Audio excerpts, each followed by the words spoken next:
2025년 마지막 몇 달 동안 블라디미르 푸틴은 러시아에 더 유리한 평화 방안을 주장했습니다. 러시아는 실제로 점령하지도 않은 정착지를 점령했다고 주장했고 이에 대한 수사를 더욱 강화했습니다. 푸틴은 2014년 러시아의 첫 우크라이나 침공 전부터 원했던 돈바스 함락이 불가피하다고 말했습니다. 하지만 이는 푸틴과 측근들이 미국을 현실과 동떨어진 상황에 빠지게 하려고 퍼뜨린 연막과 환상이었습니다. 푸틴의 돈바스 실패는 러시아 종말의 시작입니다. 그는 원하는 것을 얻으려 점점 더 절박해지고 있습니다. 가짜 도시 점령부터 시작하겠습니다. 2025년 말 러시아는 코피안스크를 점령했다고 주장했습니다. 그 주장은 포크로프스크 함락 등 다른 거짓말도 포함되어 있었습니다. 이 모든 것은 사실이 아니었습니다. 우크라이나 대통령 젤렌스키는 푸틴 주장 직후 코피안스크를 방문해 이 도시가 러시아에 넘어가지 않았음을 증명했습니다. 하지만 푸틴에게 진실은 중요하지 않았습니다.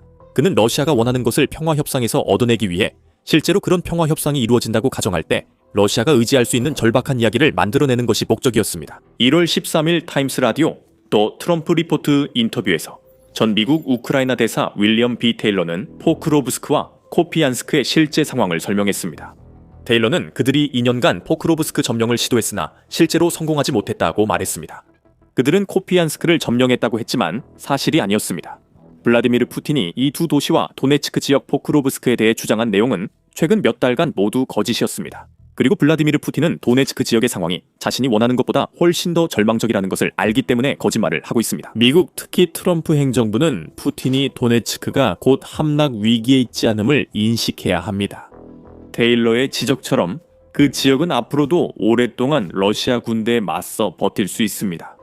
시간이 지날수록 블라디미르 푸틴에게 이득보다 손해가 더 크다는 신호가 되고 있습니다. 우크라이나가 유럽과 미국의 지원을 받으면 블라디미르 푸틴도 그 신호를 무시할 수 없습니다. 저는 우크라이나에 대한 지원이 러시아인들에게 이 고통스럽고 값비싸고 끔찍하며 피비린내 나는 소모전이 가치감이 없다는 것을 보여주고 알리고 결국에는 설득하게 될 것이라고 생각합니다.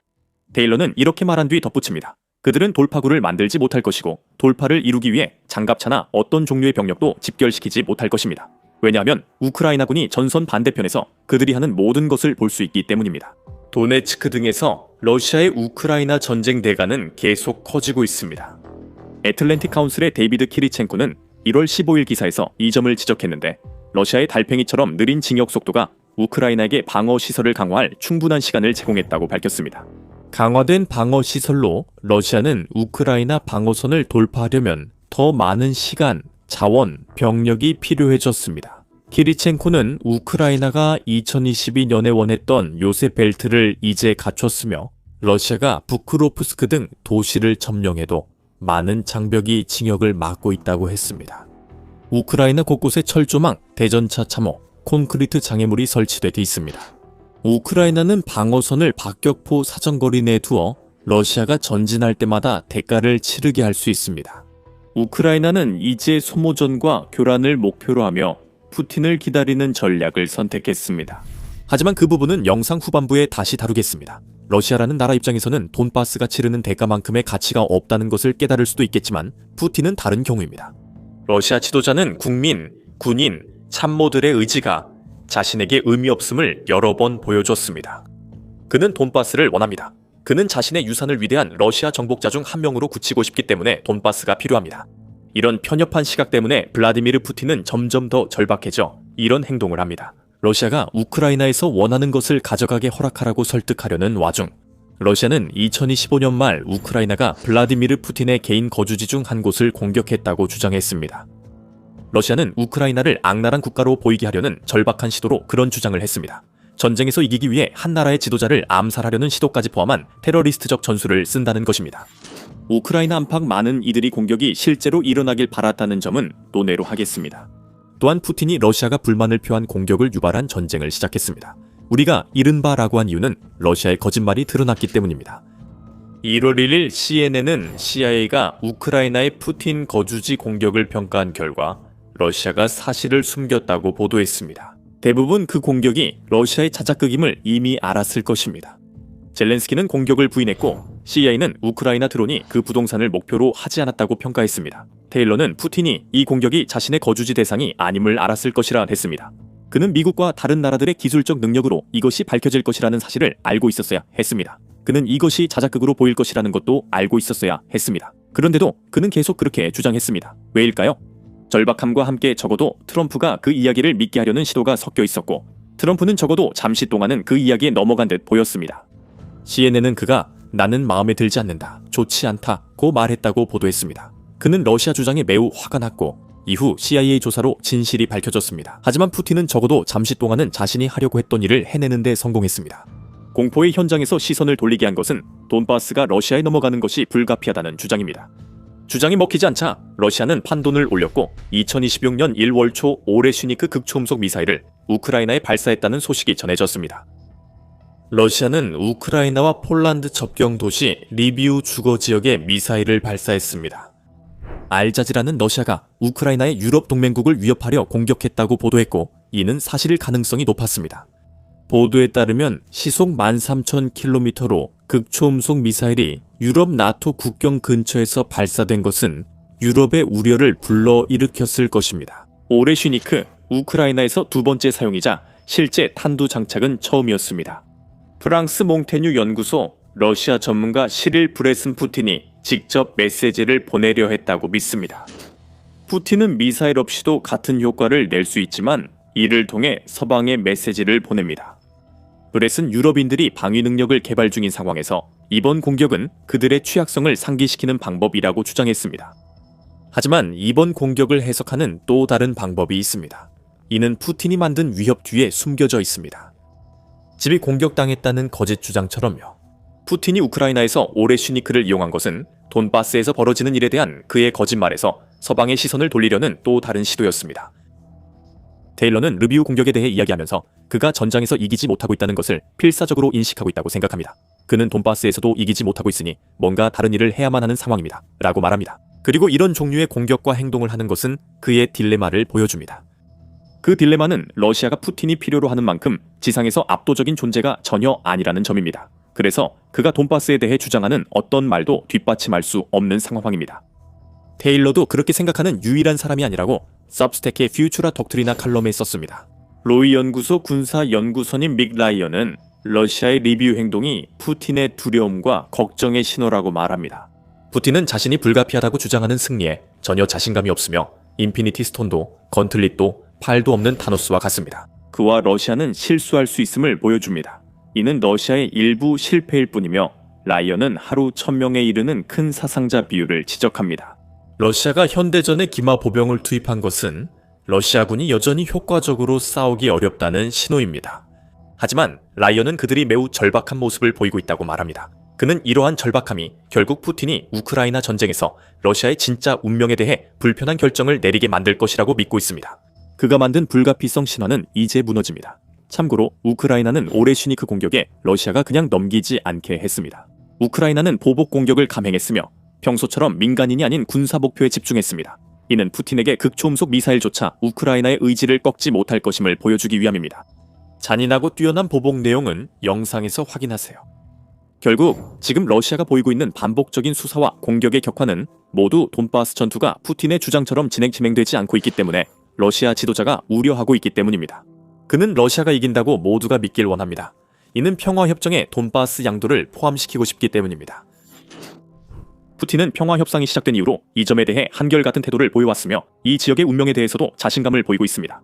또 다른 보여주기식 행동으로 푸틴은 러시아가 무력을 사용하든 평화협상을 통해서든 어떤 수단을 써서라도 돈바스를 장악할 것이라고 주장했습니다. CNN이 12월 4일에 보도한 바와 같이 해당 매체는 또한 푸틴이 주장한 내용을 전했습니다.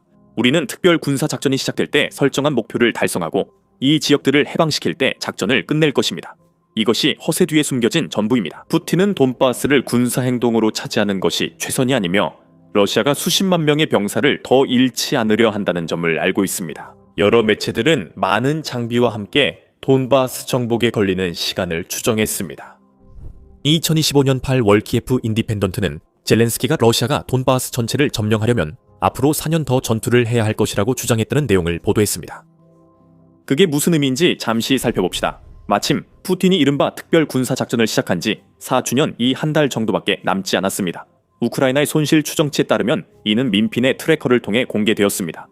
러시아는 1억 2200만 명 이상의 인명을 잃었습니다. 11,500대 전차, 24,000대 장갑 전투 차량, 수백 수천 대 방공 시스템, 항공기, 다연장 로켓, 특수 장비도 잃었습니다. 푸틴은 러시아가 다른 지역에서의 공격을 계속하면서 저런 손실을 2배로 늘려도 살아남을 수 있다고 진심으로 믿고 있습니까? 도네츠크 지역을 차지하기 위해서 말입니까?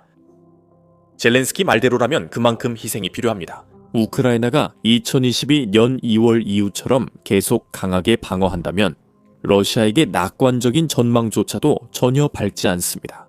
12월에는 전쟁연구소가 러시아 연구원 제시카 소비에스키, 제니 올름스테드가 참여한 인터뷰를 공개했습니다. 그들은 러시아가 2027년까지 도네츠크 점령이 어렵고 2028년에도 힘들 수 있다고 봅니다. 일부 전망에 따르면 이는 러시아의 현재 사상자 수의 절반, 4분의 3이 추가로 발생함을 의미합니다.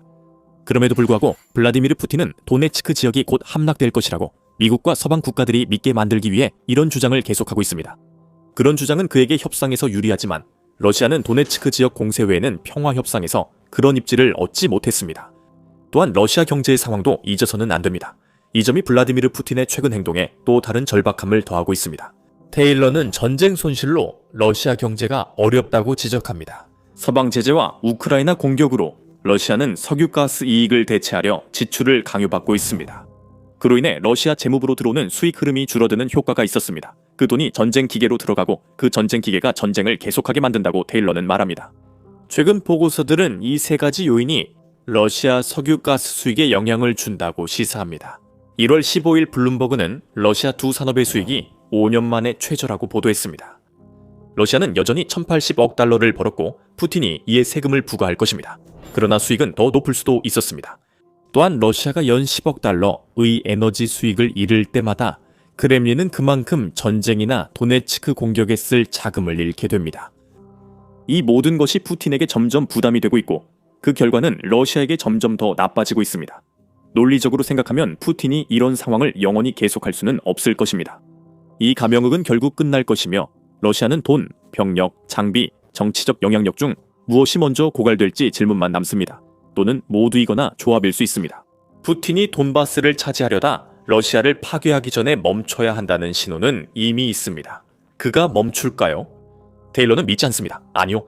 사실 테일러는 푸틴이 우크라이나를 차지하는데 너무 집착하고 있어서 러시아가 돈바스를 점령하더라도 거기서 멈추지 않을 것이라고 주장합니다. 테일러는 러시아인들은 협상에 진지하지 않다며 푸틴이 평화 협상에 관심 없다고 말합니다. 그들은 협상에 진지하지 않았고 푸틴 대통령은 우크라이나에서 원하는 바를 분명히 밝혔습니다. 제 말은 푸틴은 이 영토 조각이나 저 영토 조각을 원하는 게 아니라 우크라이나 전체를 노리고 있다는 겁니다. 테일러는 푸틴이 우크라이나가 존재한다고 생각하지도 않고 존재해야 한다고도 생각하지 않는다고 덧붙입니다. 그게 사실이라면 우리는 이미 푸틴의 절박함이 망상으로 변하는 걸 봤을 수도 있습니다. 도네츠크 지역 함락까지 최소 2년 최대 4년 걸릴 수 있습니다. 우크라이나의 나머지 지역이 점점 약해지는 러시아 아래에서 무너지는 데는 너무 오랜 시간이 걸릴 것이기 때문에 실제로 그런 일이 일어나기 전에 푸틴은 이미 오래전에 죽어 있을 것입니다. 러시아가 우크라이나를 완전히 정복하는 데 걸리는 시간에 대한 다양한 추정이 있습니다.